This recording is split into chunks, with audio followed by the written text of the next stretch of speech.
Single billionaire dad waits for his flight at the airport. When he hears a little homeless girl asking for food in 7 different languages, what he does next is unbelievable. Blake Elias Ford adjusted his watch and checked his flight time once more. Terminal 3, Gate B12. There were still 40 minutes left. He reached into the inside pocket of his suit jacket for his wallet and pulled out a small photograph, its edges worn from being handled so often. Emma, 5 years old, missing her front teeth, with eyes far too bright for her age. He ran his thumb over the image, feeling the texture of the photo paper. The last time he saw her had been 3 weeks ago. 3 weeks that felt more like 3 months. The visitation agreement was clear. 1 weekend a month, alternating holidays. Cold numbers on paper that didn't convey the pain of being a long-distance father. He put the photo away and walked to the nearest coffee shop. The airport was buzzing with the typical Thursday afternoon rush. Harried executives, families hauling suitcases, lost tourists squinting at maps. Blake ordered a black coffee and chose a corner table, away from the commotion. He took out his phone to check emails, but the screen reflected his own tired face, 42 years old, hair just beginning to gray at the temples. When did he get so old? Emma was born when he was 37. It felt like yesterday. The divorce happened 2 years later, not for lack of love, but for too much work. Sarah always said he married the company, not her. Maybe she was right. Now he paid the price, watching his daughter grow up through brief calls and pictures on his phone. Blake raised his coffee cup to his lips when a small voice cut through his thoughts. "Excusez-moi, monsieur, avez-vous de la nourriture?" He looked up.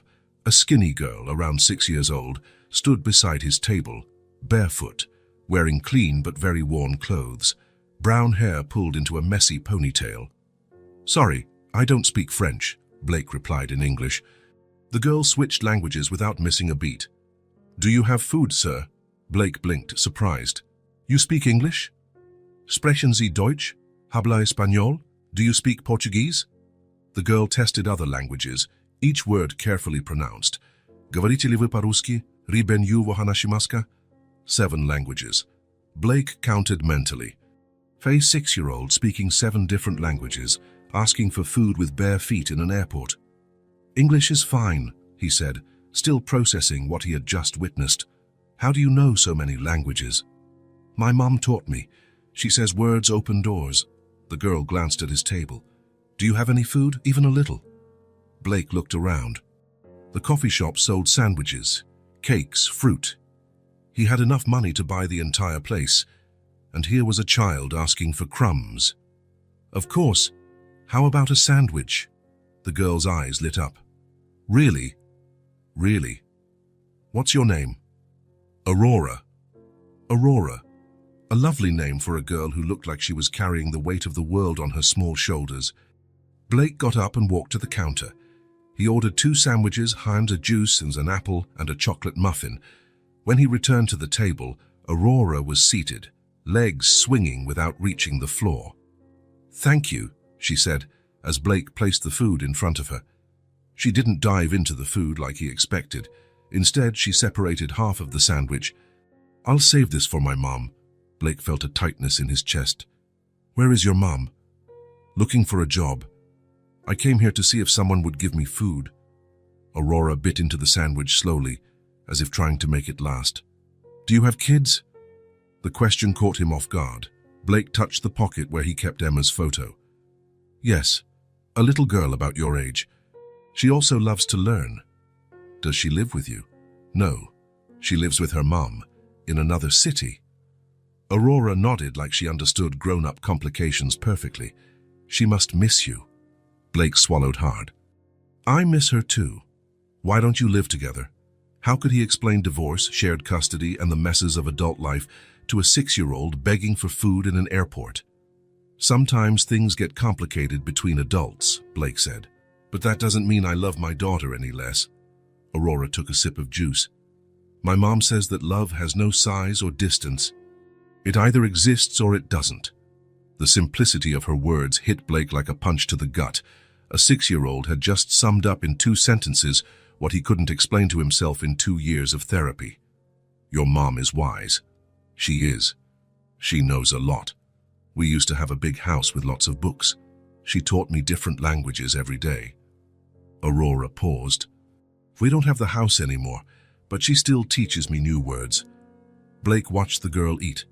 She had the same curious gleam in her eyes as Emma, the same way of tilting her head when asking questions, the same precocious intelligence that made him proud and worried at the same time. But Emma had a warm home, a private school, new clothes, and shoes that fit. Aurora had 7 languages and bare feet. The contrast was brutal. "What's your name?" Aurora asked. "Blake." "Blake," she repeated, testing the sound. "It's a strong name, like a rock." He smiled for the first time in weeks. "And Aurora is a beautiful name, like the sunrise. My mom picked it because I was born really early and when the sky was still pink." Aurora finished eating and carefully folded the sandwich wrapper, storing the other half. "Thank you, Blake. You're kind." A loudspeaker announced boarding for Blake's flight. He looked at the gate, then at Aurora. "I have to go." "They're calling my flight." "Are you going to see your daughter?" "Yes, I am," Aurora smiled. The same bright smile Emma gave when she was happy about something simple. "Give her a hug from me. Tell her it's from a friend who also loves to learn." Blake stood up, took out his wallet, and pulled out some bills. "For your mom," he said, placing the money on the table. Aurora looked at the money, then at him. "Mom says we shouldn't accept handouts." "It's not a handout. It's a gift from someone who has a daughter a lot like you." She picked up the money and put it in her jeans pocket. "Thank you. I'll tell Mom you're a good person." Blake walked toward his gate, but turned back once more. Aurora stood there in the same spot, waving her small hand. He boarded the plane with a knot in his throat.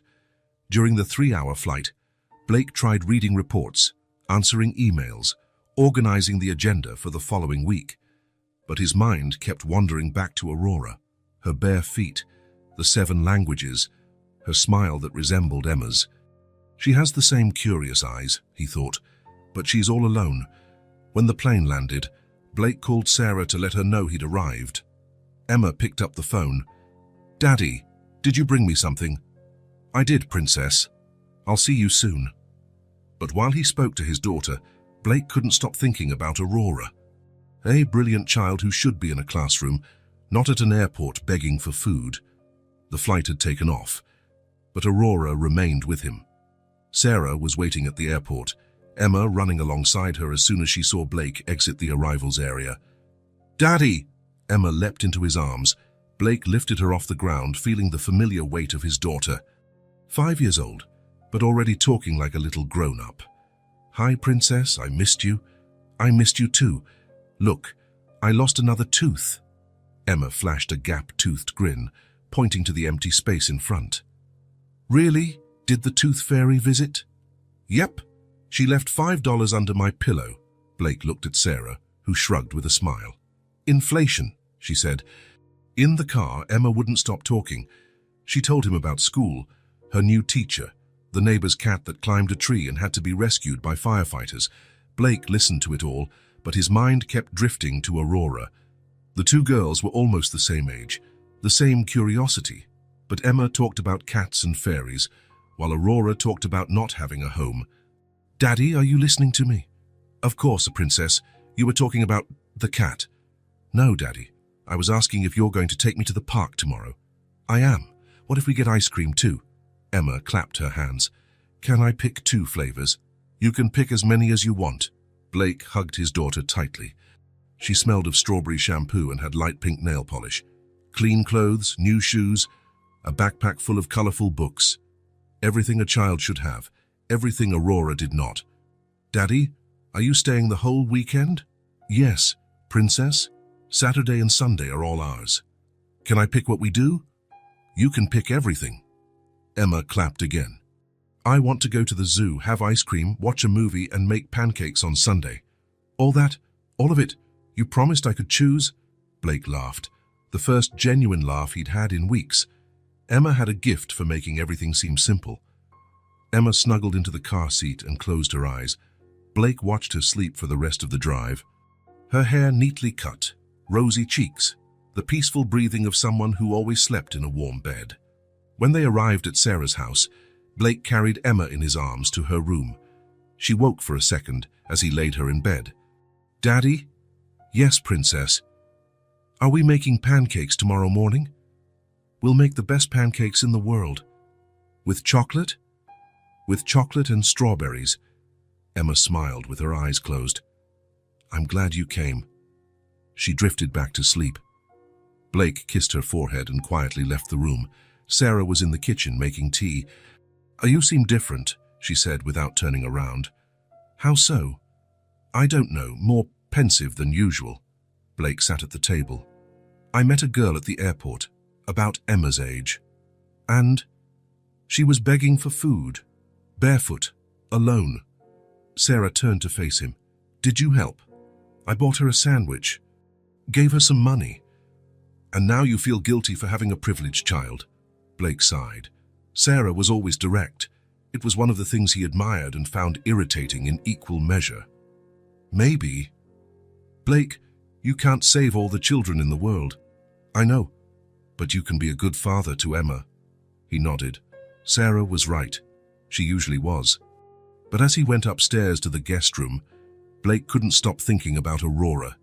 Blake left Emma on Monday morning with a heavy heart. The weekend had passed too quickly. Pancakes on Saturday, the zoo in the afternoon, a movie at night. On Sunday, more pancakes, a park visit, and a drawing session that lasted hours. Emma drew princesses. He tried drawing cars that looked like boxes on wheels. "You're bad at drawing, Daddy," Emma laughed, "but I like your boxy cars." Now, 3 days later, Blake was back at his office, trying to focus on quarterly reports. But the numbers on the screen blurred with memories of Aurora, the barefoot girl who spoke 7 languages. The cruel contrast between her and Emma wouldn't leave his mind. On Wednesday afternoon, Blake closed his laptop and grabbed his car keys. He told his secretary he'd be back later. He didn't explain where he was going. He wasn't entirely sure himself. The airport was busy as always. Blake bought a coffee and headed to the same cafe where he'd met Aurora. He didn't really expect to find her there. What child would spend her entire life in an airport? But there she was, sitting in the same corner, watching people walk by, still barefoot, still thin. But when she saw him, her eyes lit up. "Blake!" She ran to him. Blake felt a tightening in his chest. When was the last time someone was so happy just to see him? "Hi, Aurora.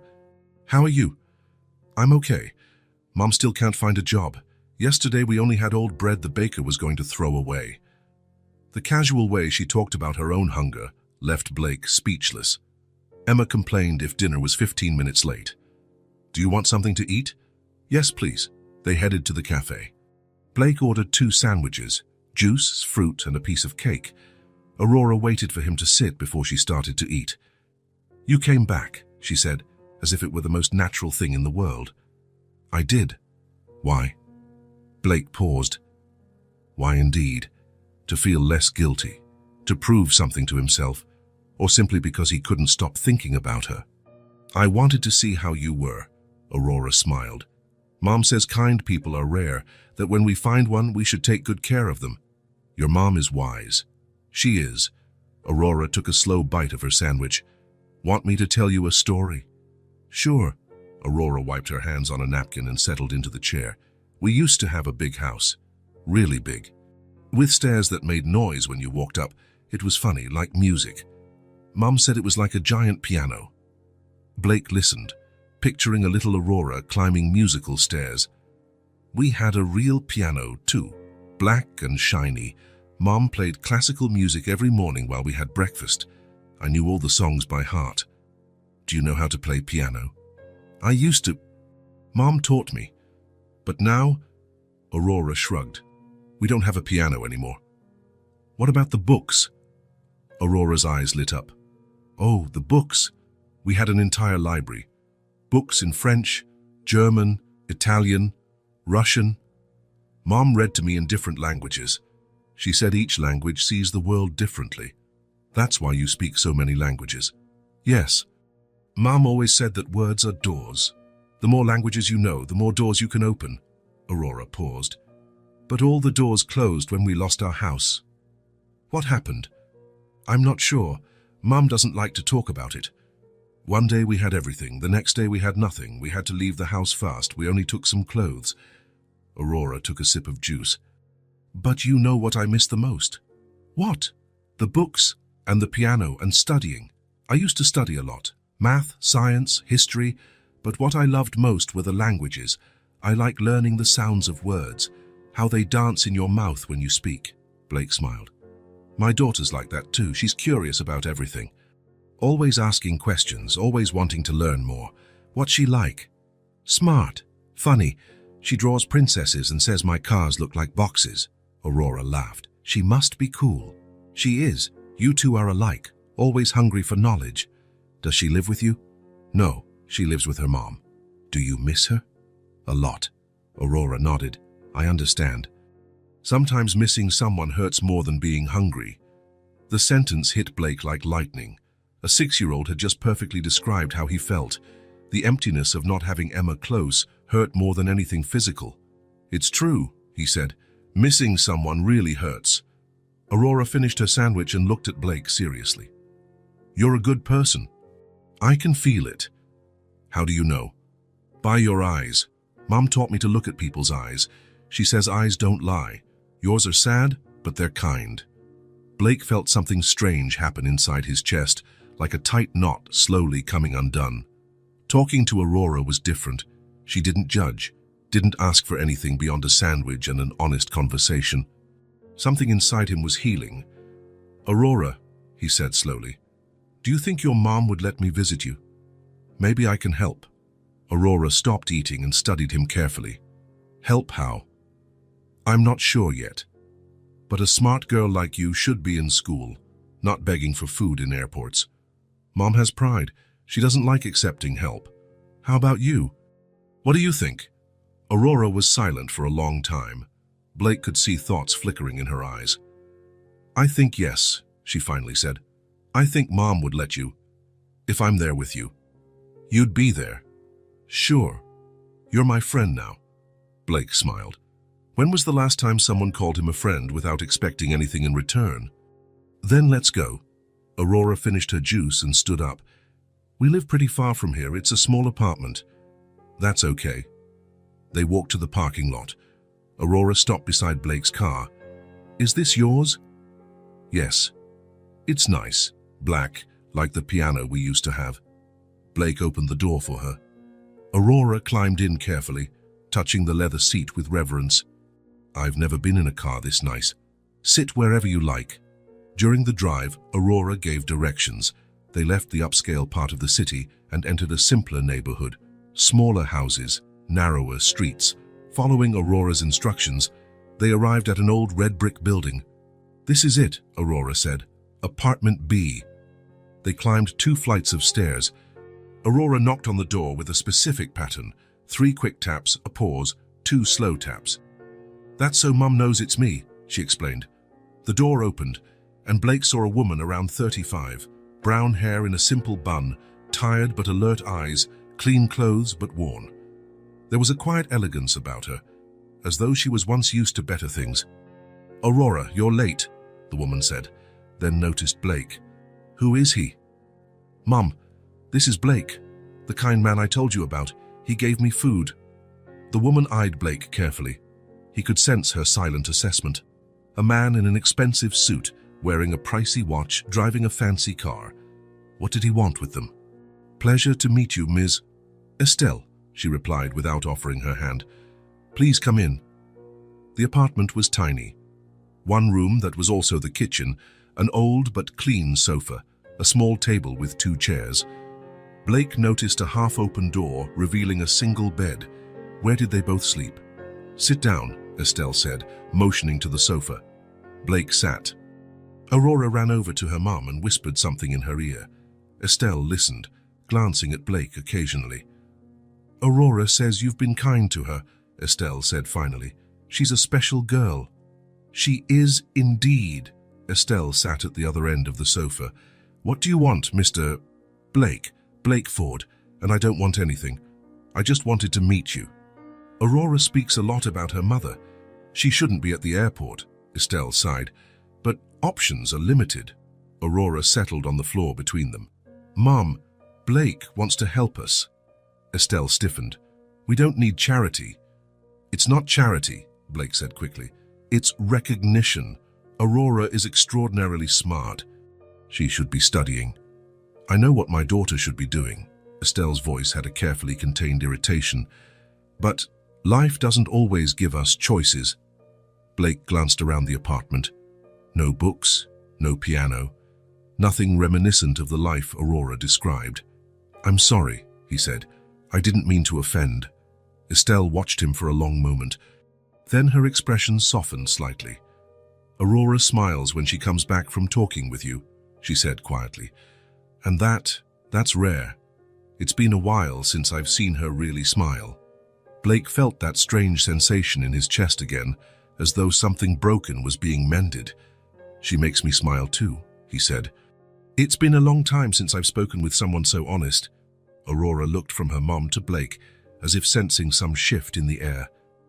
Mom, she said gently, he's good. I'm sure of it.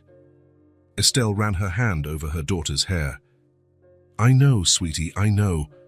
Blake returned on Friday with 2 bags full of items.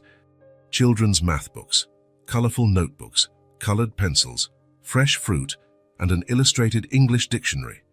He also brought a few French books he'd found at a specialty store. Aurora opened the door before he could knock, as though she'd been watching from the window. Blake, you brought stuff. I did.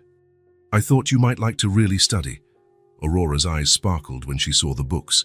She picked up the dictionary as if it were made of crystal. Can I really keep them? They're yours. Estelle appeared from the tiny kitchen, drying her hands on a towel. She eyed the bags with a cautious expression. You didn't have to, she said, but Blake sensed no anger in her voice, just caution. I wanted to. Aurora told me how much she loves studying. I do. Aurora was already flipping through a science book. Mom, look, it has pictures of the solar system. Blake sat at the small table. Estelle brewed tea without asking if he wanted any. It was a silent ritual forming between them. Blake noticed how Estelle watched his every movement, every word, careful, but not hostile. How's your work search been? Blake asked. Still looking, Estelle answered, setting 3 cups on the table. Had a few interviews. Nothing solid yet. Aurora had already scattered the notebooks around and was testing the colored pencils on a piece of paper. Blake watched the genuine joy in the girl. When was the last time he'd seen anyone so excited about books and pencils? Can I draw, Mum? Yes, sweetie. Blake watched Aurora draw. She started with a yellow circle, the sun. Then a house with square windows, a green tree next to it, simple but surprisingly precise. He felt that familiar ache in his chest. Emma was so far away, but seeing Aurora focused on her drawing soothed something within him, like part of the emptiness he carried was being filled by the presence of this little girl. You draw well, Blake said. Mum taught me. She knows how to draw real people. Really? Estelle shrugged. A bit. It's been a while since I've drawn anything. Why did you stop? I didn't have time, Estelle said, but Blake sensed there was more to the story. Aurora lifted the paper. Done. It's our old house. Blake looked at the drawing. The house had 2 floors, lots of windows, a big porch. A black piano was drawn in the living room through an open window. Was it really like that? Even bigger, Aurora said, but I don't know how to draw bigger houses. Blake picked up a pencil. Can I try to help? Aurora nodded eagerly. Blake drew a few lines extending the house. He wasn't a great artist, but he managed to convey a bigger structure. Like this. More or less, there was also an outdoor stairway to the garden. They spent the next hour drawing together. Aurora described. Blake tried to capture her description in simple lines. Estelle watched them, sipping tea in silence. Blake felt a peace he hadn't experienced in months. It felt good to have a purpose unrelated to spreadsheets or meetings. My daughter likes to draw too, Blake said while Aurora colored a tree. But she draws princesses. She says my cars look like boxes. How old is she again? 5. I wish I had a sister, Aurora said, not looking up from her paper. I'd teach her things. Blake felt a familiar twinge in his chest, but this time it wasn't just pain.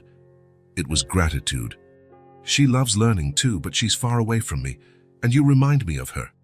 Aurora paused and looked at him. Why does she live far away? Because sometimes adults make difficult decisions, and children end up suffering from them. Aurora nodded as if she completely understood. You miss her. I miss her a lot.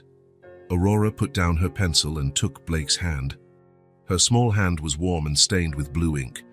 Does she know you miss her? I think so. Then it's okay. As long as you both know you love each other, distance doesn't matter that much. Blake looked at the 6-year-old who had just given him the wisest advice he'd heard in months.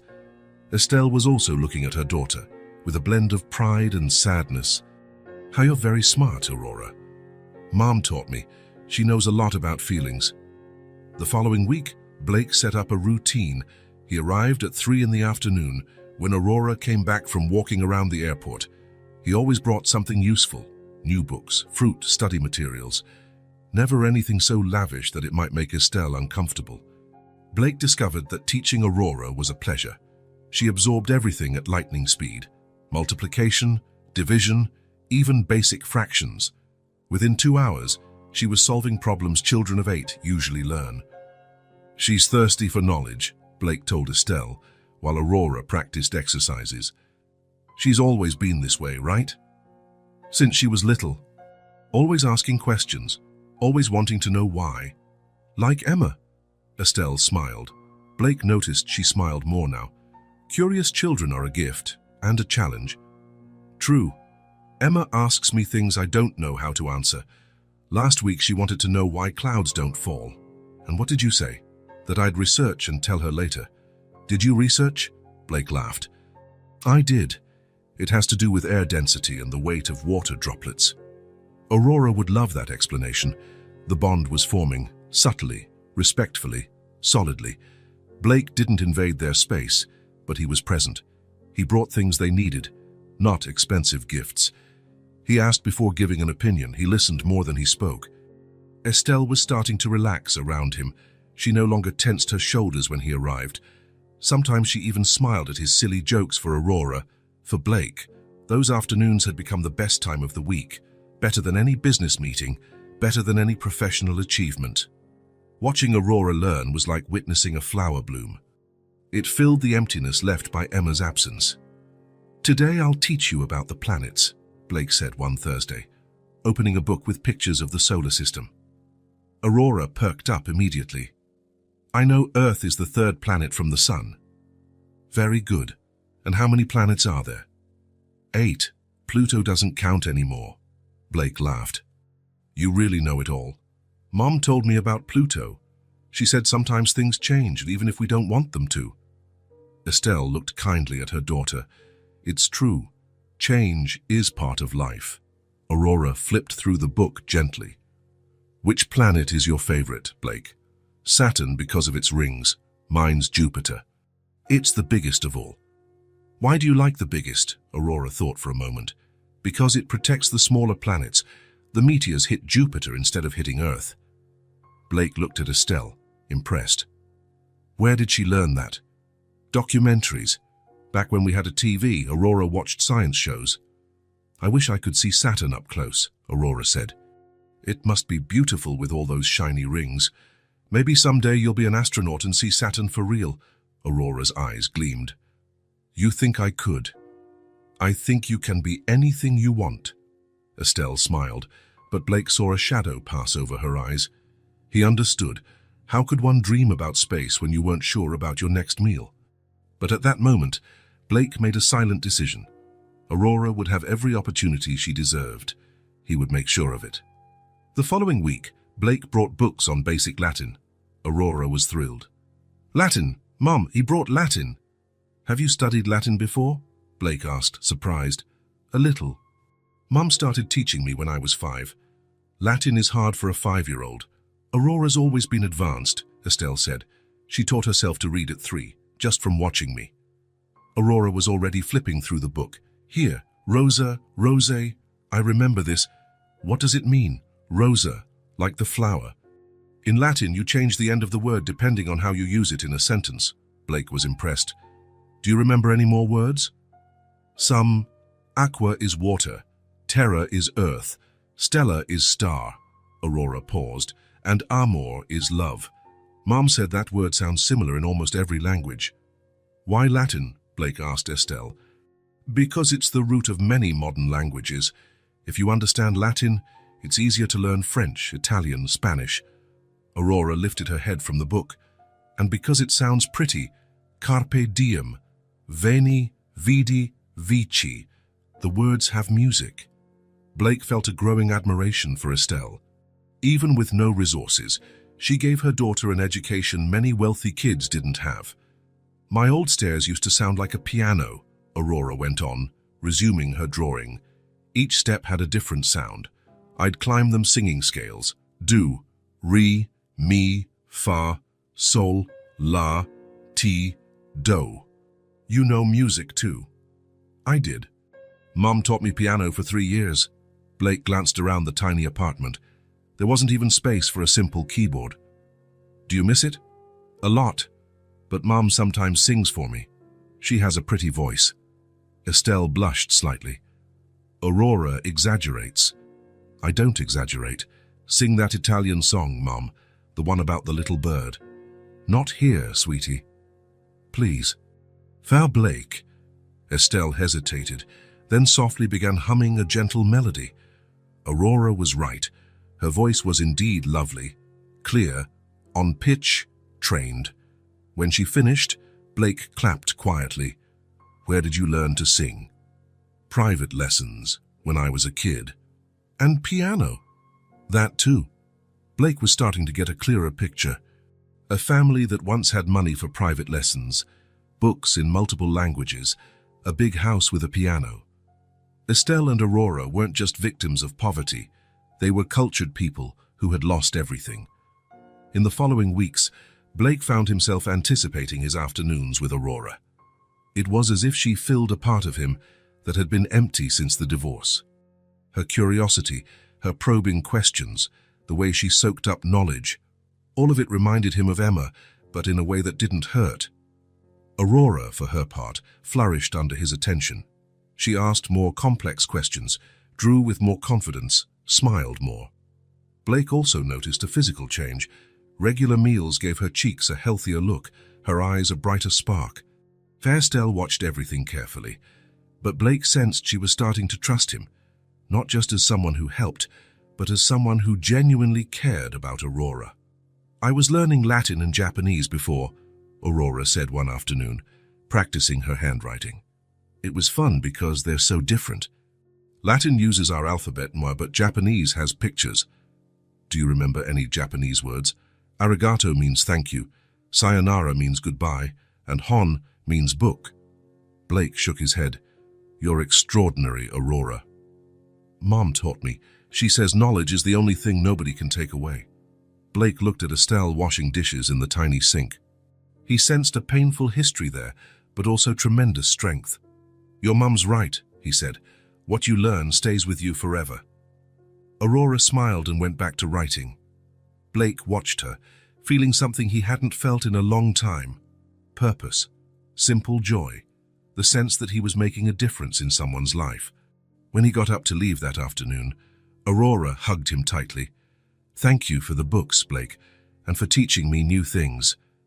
Thank you for teaching me too. I teach you. You do. You teach me that learning can be fun, and that small people can have huge hearts. Aurora laughed and waved from the window as Blake got in his car. Driving back home, Blake realized something. For the first time in months, he didn't feel empty. He still missed Emma, but alongside the missing was something new. Gratitude, joy, the sense that he could be a father in a different way, but still meaningfully. Aurora was filling the void left by Emma's absence. And he was giving Aurora what she deserved. Education, attention, the chance to be the brilliant child she was born to be. The bond between them was forming, quietly, respectfully, but it was real. And Blake had never felt so useful in his entire life.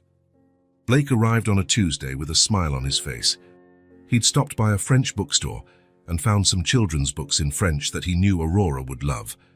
The routine of spending afternoons with her had become the best part of his week. "Blake!" Aurora ran to the door as soon as he knocked. "I finished all the math exercises you gave me. All of them. That was 20 problems." "I know. Mom helped me with 2, but I did the others by myself." Estelle emerged from the kitchen, smiling. Blake noticed she seemed more rested these days, maybe because she no longer worried so much about Aurora during the day. "She woke up early to finish the exercises," Estelle said. "She was excited to show you." Blake felt that familiar warmth in his chest. When was the last time anyone was excited to show him something that wasn't work-related? "I'll check them all," Blake said, taking a seat at the table. "But first, I brought a surprise." Aurora clapped her hands when she saw the French books. "They're stories." "Yes. Le Petit Prince or Madeleine, and some fairy tales." "Can I read them out loud?" "Of course." Aurora opened Le Petit Prince and began reading slowly, pronouncing each word carefully. Her accent was impressive for a child who hadn't had formal lessons in years. Blake watched, amazed. Aurora had a natural gift for languages beyond what he'd imagined. As she read, he noticed some old books stacked in the corner of the table. Worn covers, clearly well used. "Are those your old books?" Blake asked when Aurora paused. "Yeah, the only ones we managed to save when we left the house."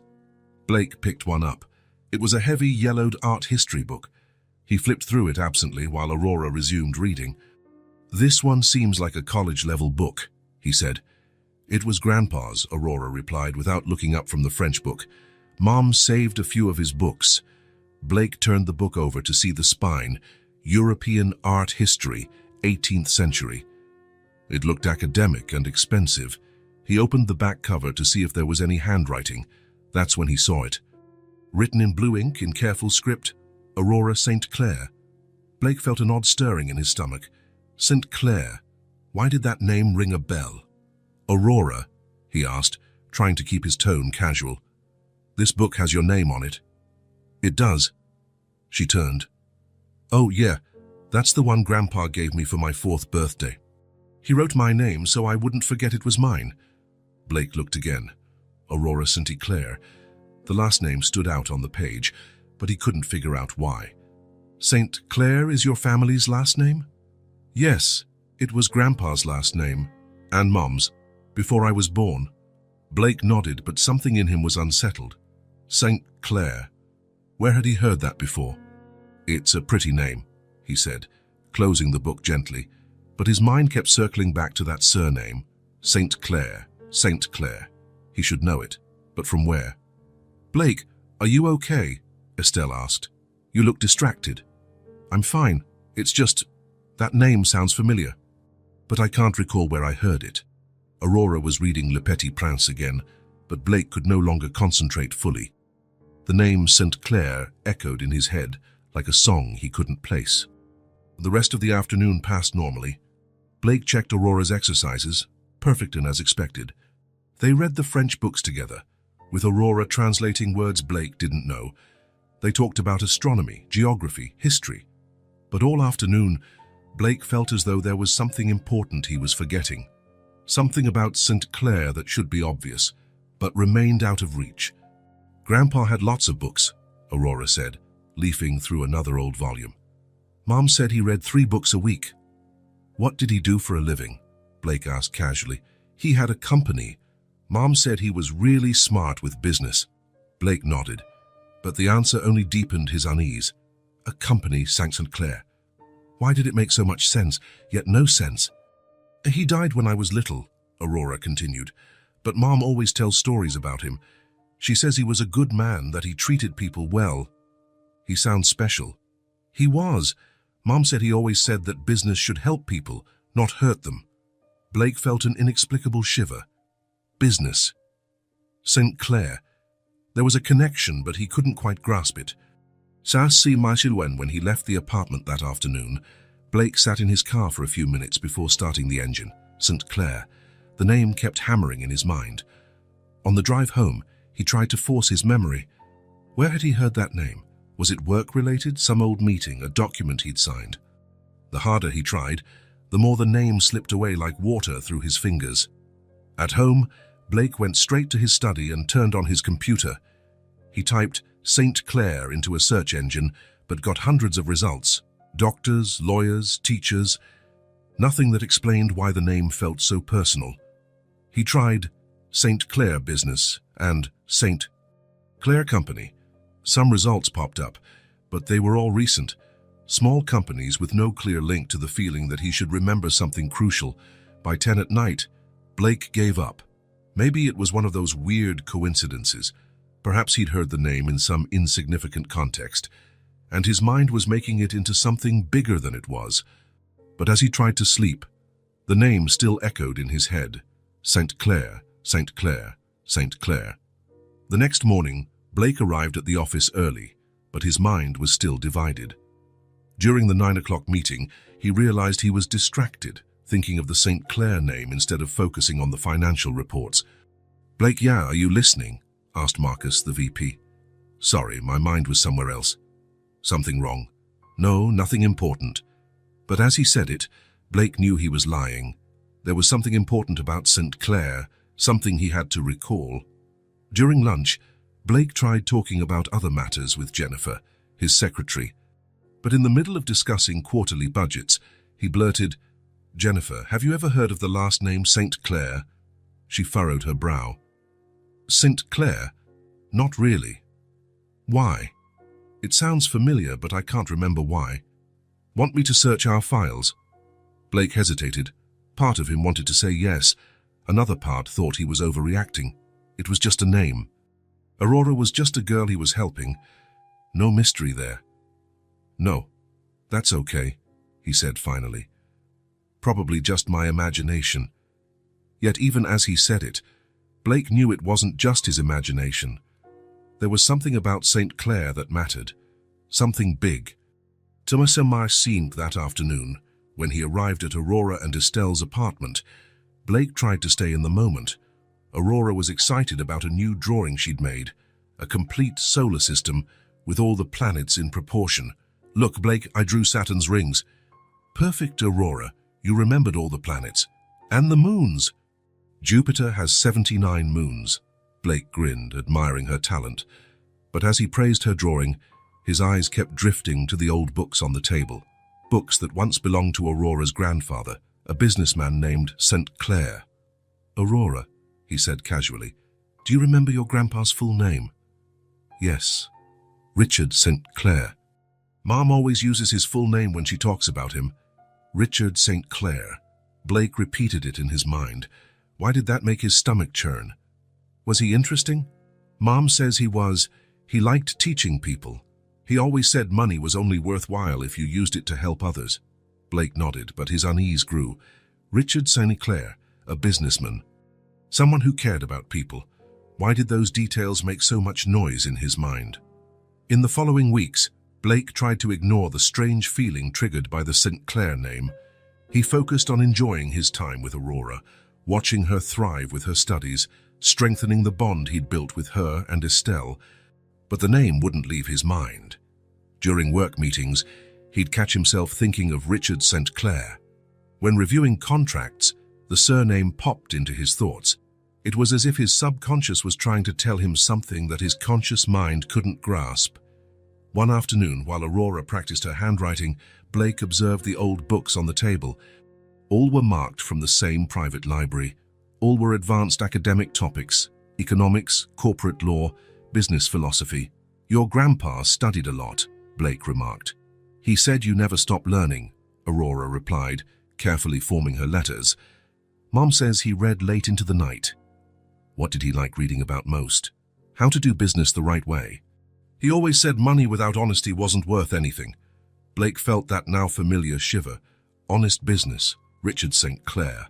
Why did these words affect him so much? "He seems like a good man," Blake said. "He was, until someone really bad did something bad to him." Blake's blood ran cold. "What do you mean?" Aurora stopped writing and looked at Estelle, who was preparing tea in the kitchen. "Mama, can I tell him?" Estelle hesitated. "Just the basics, sweetheart." Aurora turned back to Blake. "Grandpa had a friend who worked with him. But the friend wasn't really a friend. He made Grandpa lose everything. Blake felt he couldn't breathe.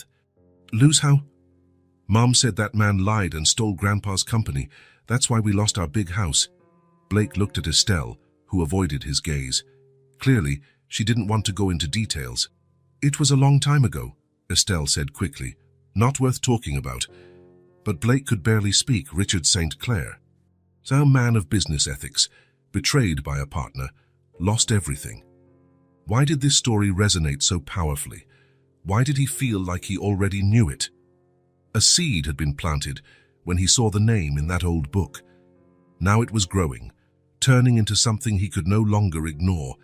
There was something about St. Clair he needed to recall, something important, something that would change everything. But what? Blake didn't know, not yet. But the sense that he was about to discover something terrible wouldn't leave him. The seed was planted, and it had begun to sprout. Blake couldn't sleep that night. The name St. Clair echoed in his mind like an alarm that wouldn't shut off. He got to the office at 7 in the morning, an hour early. The feeling that he was forgetting something crucial wouldn't let him go. Richard St. Clair, a businessman betrayed by a partner. Aurora and Estelle losing everything.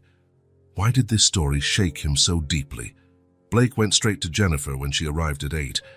Jennifer, I need you to look for anything related to the name St. Clair in our files. Anything at all. Jennifer noted the urgency in his voice. Okay. Digital or physical archives?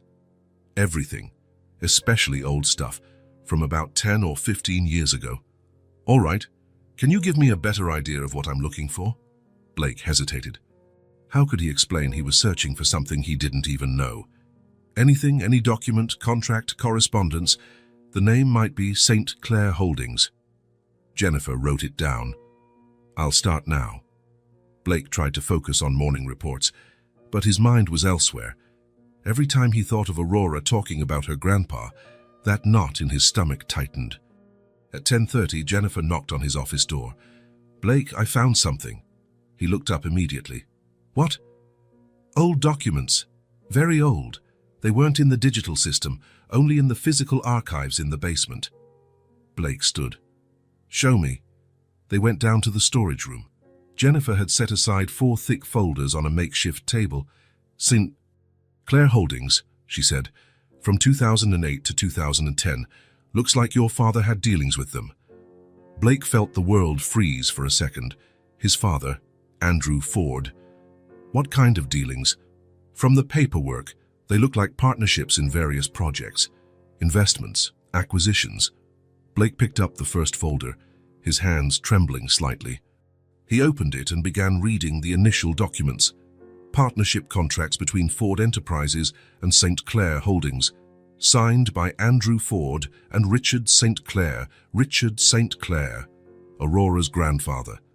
Blake felt as if the floor had disappeared beneath him. He kept reading, already sensing the horror that would follow. The earliest documents showed a prosperous collaboration. Andrew Ford and Richard St. Clair working together on various acquisitions, buying struggling companies, restructuring, selling for profit. Blake skimmed quickly, searching for something that explained what went wrong. He found it. An internal memo dated February 2009. Andrew Ford expressing frustration with St. Clair's excessive concern for the well-being of employees at acquired companies. Business is about profit, not social welfare, was written in Andrew Ford's own handwriting. Blake read on, more memos, more frustration. Richard St. Clair consistently opposing Andrew Ford's more aggressive methods, trying to protect jobs, insisting on fair severance, refusing to cut worker benefits. Blake saw a handwritten note in the margin of one contract. St. Clair is becoming an obstacle. His father's handwriting. Blake flipped pages faster, heart pounding. The story was becoming clearer. 2 men with completely opposing views of business. One who saw people as numbers on a spreadsheet. Another who believed business should serve people, not the other way around. Then Blake found the document that changed everything. A hidden clause in one of the partnership contracts. A clause allowing either partner to dissolve the partnership in case of irreconcilable operational incompatibility. Blake read the clause 3 times. It was written in dense legal language, buried in pages of technical text. Richard St. Clair probably hadn't noticed when he signed, but Andrew Ford had. The next document was a legal notice dated August 2009. Andrew Ford was dissolving the partnership and assuming total control of all shared assets, all legal, all within the contract's terms, completely immoral. Blake kept reading with a sick feeling in his stomach. Over the following months, Andrew Ford systematically blocked all of Richard St. Clair's attempts to recover. Lawsuits for unfair competition, legal threats. Pressure on shared clients, investigations, letters from lawyers, veiled threats of legal retaliation. Finally, the last document in the folder, a death certificate. Richard St. Clair died in March 2011. Heart attack. Age 52. Blake closed the folder and put his head in his hands. Richard St. Clair, Aurora's grandfather, the man who gave her books as gifts, the man who believed in helping people through business, the man Blake's father had deliberately destroyed. Blake picked up another folder and found more documents, reports from private investigators Andrew Ford had hired to monitor the commercial activities of ex-partners. Monitor, a polite word for espionage. Blake read report after report. His father had made sure Richard St. Clair never recovered. Every time St. Clair tried to start something new, Andrew Ford found a way to sabotage it. It wasn't enough to have taken the man's company. Andrew Ford wanted to utterly destroy him, and he had succeeded. The last documents detailed the St. Clair family's financial situation after Richard's death. The widow struggling with debts. The young daughter, Estelle, growing up under increasingly precarious conditions. And years later, Aurora was born into a family that had lost everything because of Andrew Ford. Because of the Ford name. Because of him. Blake stood up slowly.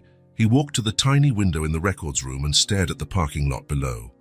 Expensive cars, corporate buildings, the business world in which his father had built an empire. My name built empires, Blake murmured to himself, by destroying families. Everything made sense now. The big house Aurora described, the piano, the library with books in many languages, the sophisticated education Estelle had given her daughter, even in poverty. They weren't just random victims of hard times. They were specific victims, victims of Andrew Ford's greed and cruelty. Blake thought of Aurora in the airport, barefoot, begging for food in 7 languages. He thought of Estelle, too proud to accept charity, struggling to find work. He thought of the brutal irony that he had become friends with the family his own name had destroyed. Blake returned to the table and gathered all the documents into the folders. He would take them home. He would read every detail. He would understand the full extent of what his father had done, and then he would decide what to do next. Ursuma Carvereth that night, Blake stayed up until 3 in the morning rereading every page. Each new document painted a clearer picture of Andrew Ford's systematic destruction. It wasn't just a business deal gone wrong. It wasn't a simple disagreement. It was a cold, calculated act of betrayal. Richard St. Clair had trusted Andrew Ford. He'd shared confidential information, signed contracts without suspecting betrayal, believed they were building something together. And Andrew Ford used that trust as a weapon. Blake closed the last folder and sank into his home office chair. He knew exactly what he had to do. Not out of guilt. Guilt was an emotional luxury that wouldn't help Aurora or Estelle. But out of dignity, out of justice, out of everything that was right in the world. He would tell them the truth. He would look Aurora in the eyes and explain that the man she saw as a friend was the son of the man who destroyed her family. He would tell Estelle that the last name he carried was the very one that had taken everything from her. And then he would try to fix what could still be fixed. He couldn't bring back Richard St. Clair. He couldn't undo 15 years of hardship and poverty, but he could give Aurora and Estelle what they'd always deserved, what had been stolen from them. Blake picked up his phone and called Jennifer, despite the late hour. "Jennifer, I know it's really late, but I need you to schedule a meeting with our attorneys for tomorrow morning. And I want all the company's financial documents for the last 5 years on my desk at 8. Is everything okay, Blake?" "No," he said. But it will be. I'll make sure of it." When he hung up, Blake felt both heavier and lighter at once. The weight of the truth he had to tell, the relief of finally knowing his purpose. Aurora St. Clair, the girl who taught him that learning could be fun, the girl whose family had been ruined by the man he called father. Blake would do the right thing, even if it meant losing the two people who made him happiest, even if it cost him everything. Blake stood outside the red brick building for 15 minutes before climbing the stairs. He had rehearsed what to say hundreds of times the night before, but now that he was there, every word felt insufficient. How do you tell a 6-year-old that the man she considers a friend is the son of the man who destroyed her family? How do you face a woman who has learned to trust you and admit you carry the name that ruined her life? Blake took a deep breath and climbed the 2 flights of stairs. Each step felt heavier with the weight of the documents he'd read. He stopped in front of apartment B. He could hear voices inside. Aurora laughing at something Estelle said. The sound of her laughter made his heart ache. In a few minutes, that laughter would be gone. Blake knocked on the door with the familiar pattern, 3 quick taps, a pause, 2 slow ones. "Blake!" Aurora's excited voice came from inside. Small footsteps ran to the door. The door opened, and Aurora greeted him with a giant smile. She was wearing a t-shirt he had brought the week before, light blue with a drawing of the solar system. "You're early today. I was just finishing a drawing for you. It's a castle with a giant library." Blake looked at her beaming face and felt as if someone was crushing his heart. "Aurora," he said softly, "can we talk? You and your mum?" Aurora noticed something off in his tone. Her smile faded slightly. "Is everything okay? You look sad. Can we sit down?" Estelle appeared from the kitchen, drying her hands on a towel. Blake could see she'd been cooking. The apartment smelled of soup. "Blake, are you all right? You look pale." Blake stepped inside the tiny apartment. He glanced around, the table where they had studied, the books he'd brought, Aurora's drawings on the wall, a place that had become special to him, a place that would soon be filled with pain. "I need to tell you both something," Blake said, sitting on the sofa. "Something I found out yesterday." Aurora sat next to him, still with that total trust children have in adults they love. She took his hand like she always did. Estelle remained standing, but Blake could see she was tense. Blake looked at Aurora, then at Estelle. "Where to begin?" "My full name is Blake Elias Ford," he said slowly. Aurora smiled. "Ford? Like the cars?" "Like the Ford Corporation," Blake corrected. "My family has a big company." Estelle frowned. Blake could see something clicking into place in her mind. The Ford name, his sudden appearance in their lives, the obvious wealth. "Blake," Estelle said carefully, "why are you telling us this?" Blake took a deep breath. "Because I found out my father." He paused.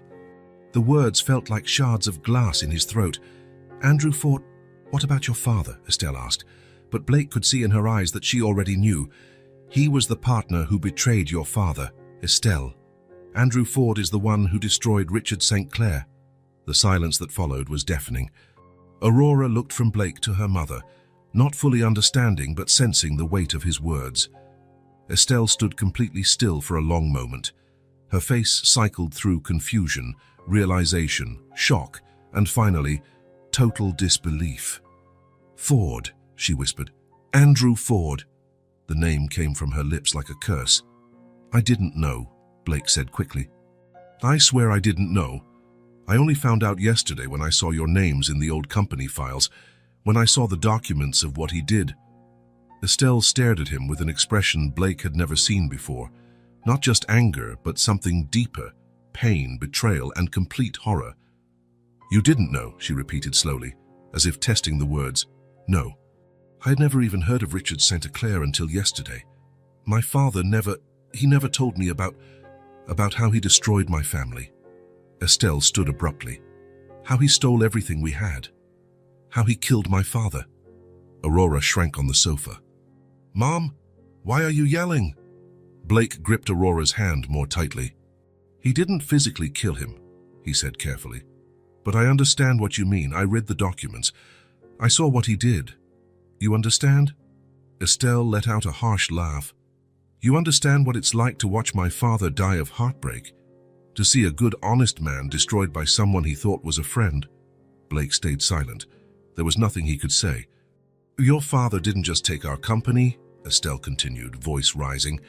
He made sure we could never recover. Every time my father tried to start over, there was Andrew Ford to destroy him again. Aurora looked from her mom to Blake, tears welling up in her eyes, unsure why everyone was so upset. Blake, Aurora said in a small voice, why is Mom so angry? Blake looked at her, feeling like his heart was being torn out. Because sometimes we find out things that make us sad. Estelle, Blake tried, I want to fix this. I want to do what I can to fix it. Estelle let out a bitter laugh. How do you fix 15 years of poverty? How do you fix my father being dead? How do you fix my daughter having to beg for food in airports because the father of someone she thought was a friend destroyed us? Every word felt like a knife. Blake knew he deserved all of it. I know I can't undo what happened, but I can at least try to give you back what was taken. Give us what? Estelle cut him off. Money to ease your guilt. You think that will fix anything? It's not about guilt, Blake said. It's about justice. It's about doing the right thing. The right thing, Estelle was trembling. The right thing would have been your father never destroying my family. The right thing would have been Aurora growing up in a house with books and a piano instead of begging for crumbs. Aurora began to cry quietly. Why are you fighting? Estelle looked at her daughter, her expression softening for a moment. But when she turned back to Blake, the hardness returned. Blake stood slowly.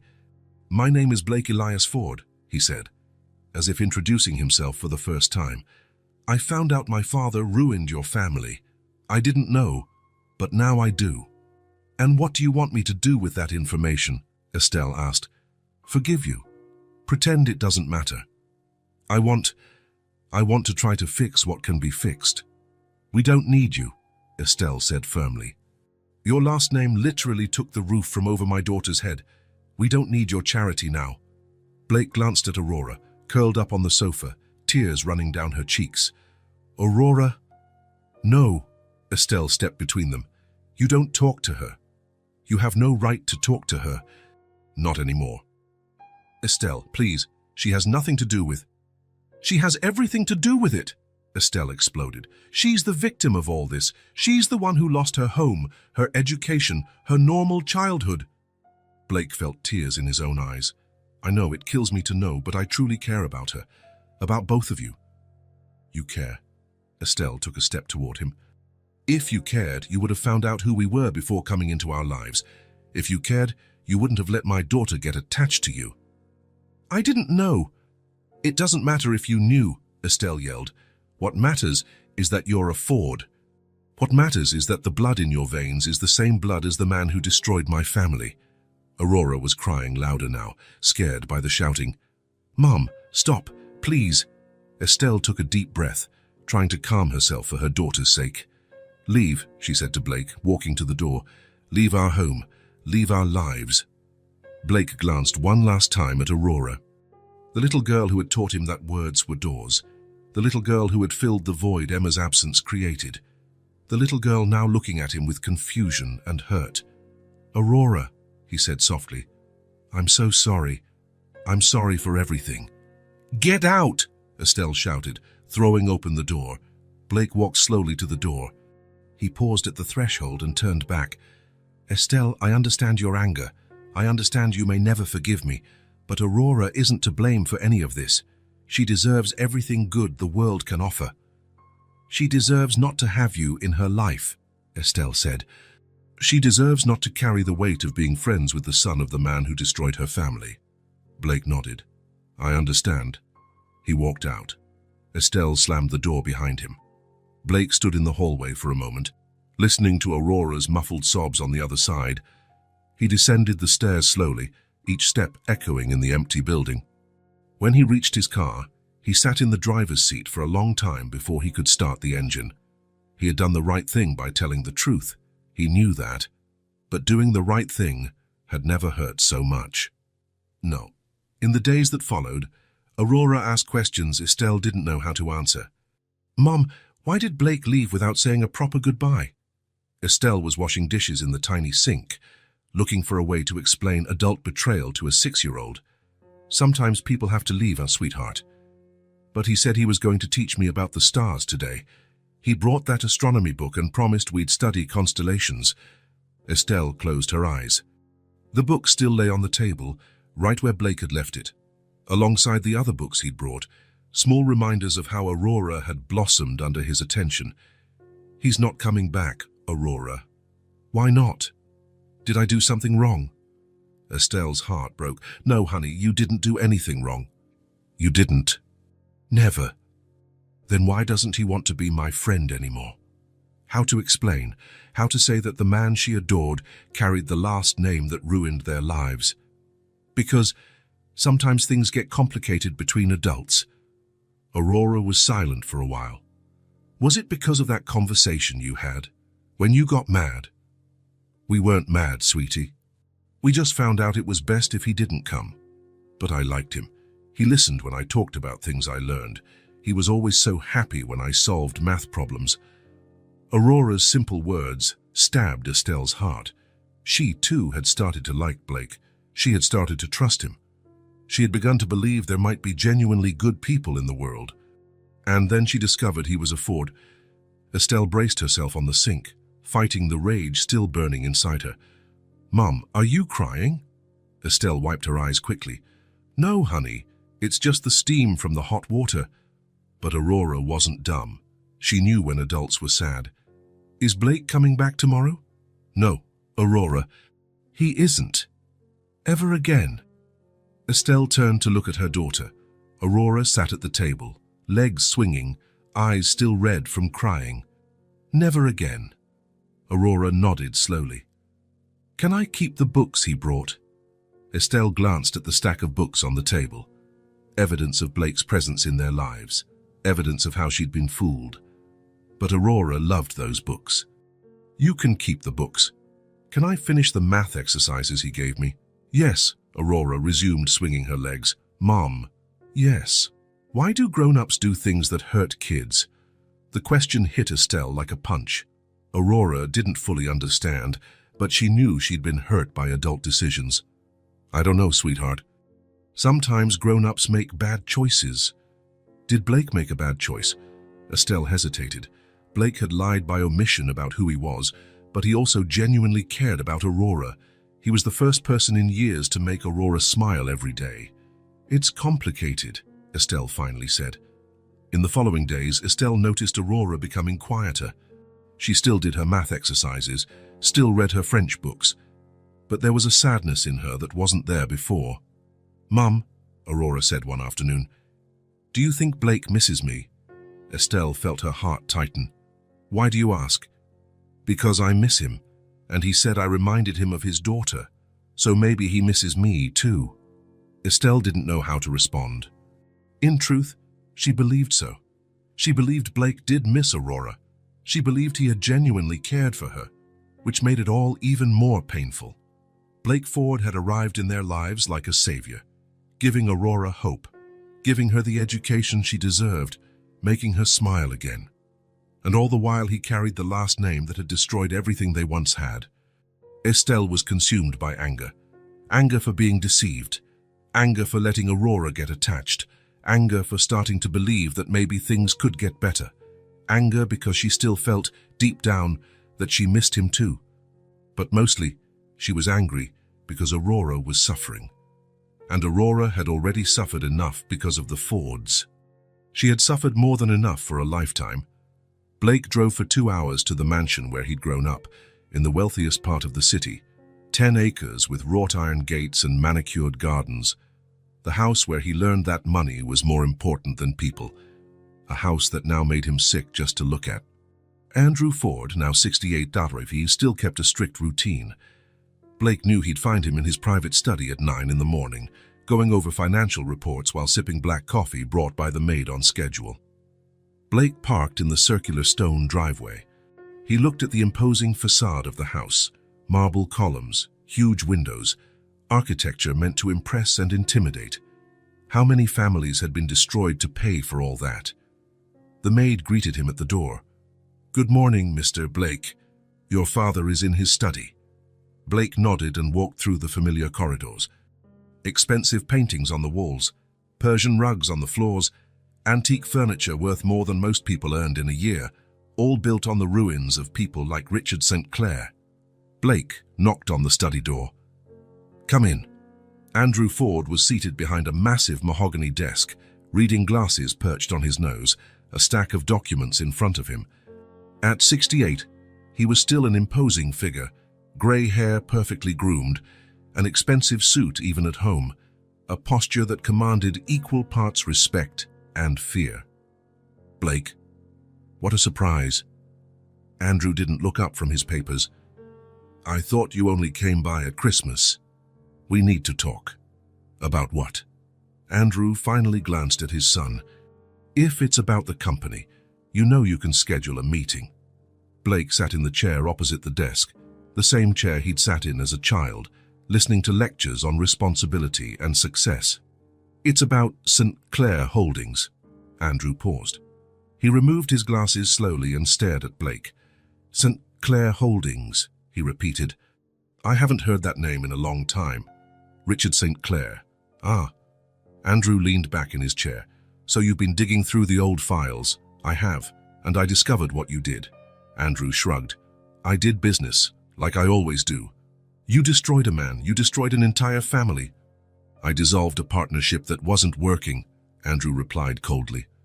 "All within legal bounds." "Legal doesn't mean right." Andrew laughed, a humorless sound. "Right? Blake, you're 42. It's time you understood how the world works. So explain. Why did you destroy St. Clair?" Andrew got up and walked to the window overlooking the gardens. He kept his back to Blake, hands clasped behind him. "Richard St. Clair was a dreamer," he said finally. "He thought business was about helping people, about doing the right thing." Andrew turned to face Blake. He didn't have the stomach to do what was necessary. Necessary for what? To win, to build something big, to leave a legacy. Blake stood as well. "You call this a legacy?" "Destroying families." "I call it reality." Andrew went back to his desk. "St. Clair Holdings was small when we started, a mediocre financial consulting firm. I turned it into an empire. By stealing from Richard St. Clair, by using our resources in the most efficient way." Andrew sat again. "Richard had no vision, no ambition. He was satisfied with crumbs." Blake clenched his fists. "He trusted you. He was naive. Trust is a weakness in business. You were friends. We were partners. There's a difference." Blake looked at the man who raised him, who taught him to ride a bike, paid for his education, gave him every material advantage money could buy. The same man who had deliberately ruined a family for greed. "Why?" Blake asked. "Why wasn't sharing the profits enough? Why take everything?" Andrew sighed, as if explaining something obvious to a stubborn child. "Because I could. Because it was business." The brutal simplicity of the answer was like a slap in the face. "You ruined lives. And built empires. That's what matters."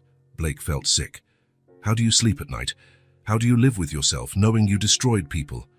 "I sleep very well in my Italian silk sheets, in a house paid for by the profits of my ventures." Andrew picked up a pen and resumed writing. "Richard St. Clair was weak. The business world has no place for the weak." "He died, Father." "He died of heartbreak."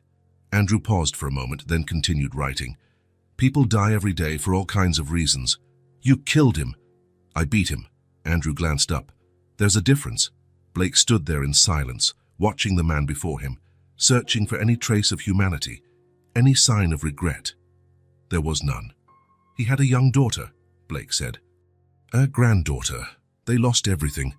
I'm not responsible for the families of losers." Blake stepped closer to the desk. "His granddaughter is 6. 6, Dad. She went hungry because of what you did." Andrew finally stopped writing and looked at Blake. "And what does that have to do with me, or with you?" Blake took a deep breath. "I met them, Aurora and Estelle St. Clair." Andrew frowned. "How?" "By chance, at the airport. Aurora was asking for food." "And?" Blake felt a mix of anger and sorrow. And I cared about them.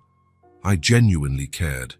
Aurora is extraordinary, intelligent, curious, full of potential, and she's living in poverty because of what you did to her grandfather.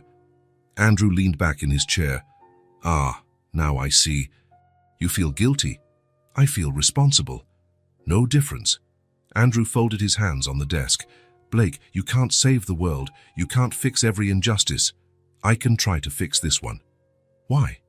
Why care about two people you barely know? Blake thought of Aurora reading in French, Estelle singing for her daughter, how they made him feel useful for the first time in years. Because they deserve it.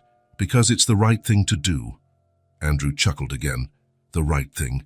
You sound exactly like Richard St. Clair, always talking about doing the right thing.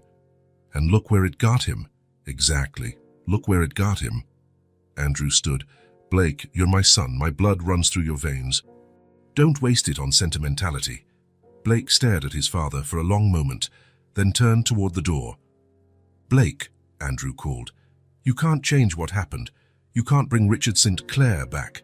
You can't undo 15 years of consequences. Blake paused in the doorway, not turning around. But I can try to do what's right from now on. And what's right, in your opinion? Blake turned to face him. Giving them back what was stolen. Giving Aurora the education she deserves. Giving Estelle the dignity you took from her. Andrew shook his head. You're making a mistake. You're getting emotional. Business isn't about emotions. Maybe that's why you never understood Richard St. Clair. He knew business was about people. You only see numbers. And that's why I won, and he lost. Blake glanced around one last time at the luxurious office, at the man who taught him that success was measured only in dollars. You didn't win, Dad. You just destroyed. He left the office and walked through the mansion's corridors. Each step felt like leaving not just the house, but an entire worldview behind. When he reached his car, he sat for a moment before starting the engine. He thought of Emma, his 5-year-old daughter. He thought of the kind of man he wanted to be for her. He thought of Aurora, who had shown him that fatherhood wasn't just about blood. It was about caring, about being present, about making sacrifices for others. Blake started the car and drove away from the property. In the rearview mirror, the mansion shrank behind him. I'm a father, he said aloud to himself. And I'm not you. For the first time in weeks, Blake knew exactly what he needed to do, even if it meant facing Estelle's rejection again. Even if Aurora never wanted to see him again, he would do the right thing, because that's what real fathers do. A week had passed since Blake left the apartment, and Aurora hadn't stopped asking about him. Estelle tried to distract her with the books he left, math exercises, drawing, but nothing fully worked. Every morning, Aurora woke up asking if Blake was coming that day. Every afternoon, she sat at the window, hoping to see him coming up the stairs. Every night, she wanted to know if he would be there the next day. Mom, Aurora said for the 10th time that day, looking out the small window. Why doesn't he come back? Estelle was washing dishes again, trying to find the strength for the same conversation. The past weeks had been exhausting. Work, caring for Aurora, managing her own conflicted feelings about Blake.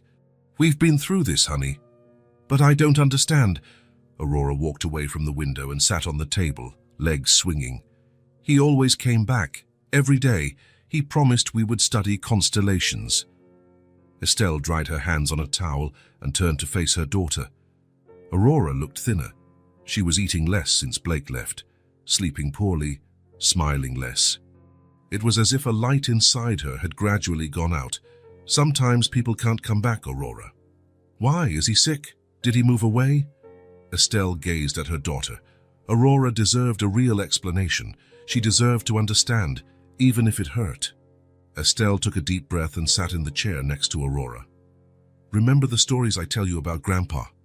How he had a big company and lost everything? Aurora nodded. Grandpa was good and worked hard, but a bad man took everything from him. That's right. Well, Estelle hesitated. Blake's father was that bad man. He's the one who took everything from Grandpa. Aurora frowned, processing slowly. Blake's father was the bad man. Yes. Aurora was silent for a long moment. Estelle saw the wheels turning in her mind. So that's why we lost the big house, why we don't have a piano anymore. That's why? And that's why Grandpa got sad and died. Estelle felt her heart clench. Yes, sweetheart. Aurora lowered her eyes, fiddling with her fingers. She stayed quiet so long that Estelle wondered if she'd accepted it. But then Aurora looked up and said, with conviction that startled her mother, "But he's different, Mom." "Aurora." "He's different from his dad," Aurora said, with absolute certainty. "Bad people don't do the things he did." "Honey, I know you liked him, but he listened to me when I talked about things I learned," Aurora interrupted. "He laughed at my jokes, even the ones that weren't funny. He was really happy when I solved difficult math problems." Estelle couldn't find words against her daughter's logic. "And he talked about his daughter the same way he talked about me," Aurora continued, "with love, with sadness. He got sad when he said she lived far away. Bad people don't get sad about missing their children. Aurora, I know him, Mom." Aurora looked into her mother's eyes. "I know what he's like inside. When he taught me things, his eyes lit up. When I told him stories, he listened for real. He's not evil like his father." Estelle felt the weight of the truth spoken by a child, a truth she'd been trying to deny all week. Blake was different. Estelle had sensed it when he first arrived in their lives. The respectful way he treated them, the genuine delight he showed when Aurora learned something new, the thoughtful way he chose which books to bring. None of that had been fake. None of that changed when he found out who they were. "Mum," Aurora said softly, taking Estelle's hand, "do you miss him too?" Estelle looked at her daughter, those big, honest eyes that always saw right through her. She couldn't lie. "I do. A lot. A lot." Aurora nodded like this confirmed something she already knew. "So why can't we call him? Why can't we say we want him to come back?" "Because it's complicated, Aurora. There's history between our families, but we're not the old families," Aurora said, with the simple logic of a child. "We're us. He's him. Grandpa's already gone. Blake's father is a different person from him." The silence in the apartment felt stronger than any argument. Estelle looked around. The books Blake had brought still on the table. The math exercises Aurora worked on every day. The solar system drawing on the wall. Evidence of how their lives had improved with his presence. Evidence of how Aurora had thrived under his care. "You know what I think?" Aurora asked. "What?" "I think Blake is sad too. I think he misses us." Estelle considered that. Blake had looked genuinely devastated when he left. "Mom," Aurora said, "will you call him, just to see if he's okay?" Estelle studied her daughter's hopeful eyes, the face that had lost some of its joy over the past weeks. "You really want me to call?" Aurora nodded eagerly. "Yes. And I think you do, too." Estelle smiled for the first time in days. "You know me well." "I do. And I know Blake, too. He's good, Mom." "All right," Estelle said. "I'll call." Aurora jumped off the table and hugged her tightly. "Thank you, Mom." Blake was in his office when the phone rang. Jennifer was out to lunch, so he answered it himself.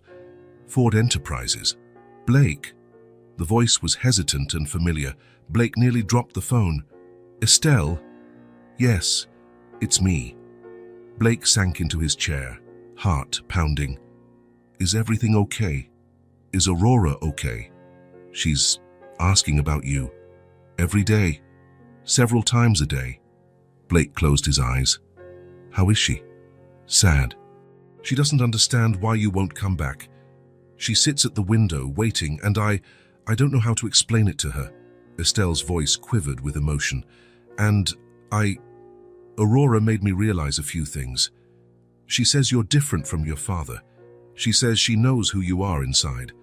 Her tone softened. "I think she's right." Blake felt tears in his eyes. "Can I see you both? Can I explain what I want to do? Aurora will be very happy."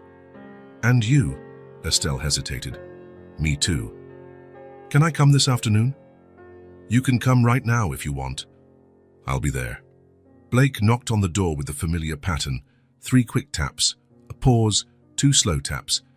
The door opened and Estelle appeared. She looked tired, but the anger in her eyes was gone. "Blake!" Aurora came running from behind her mother, throwing herself into his arms. Blake hugged her tight, feeling as though a missing piece had slotted back into place. "Hi, Aurora, I missed you. I knew you'd come back. Why did you take so long?" "I finished all my math exercises and read my French books twice already." Blake laughed, still holding her. "You're amazing." They went inside. Blake sat on the sofa, Aurora immediately snuggling up next to him.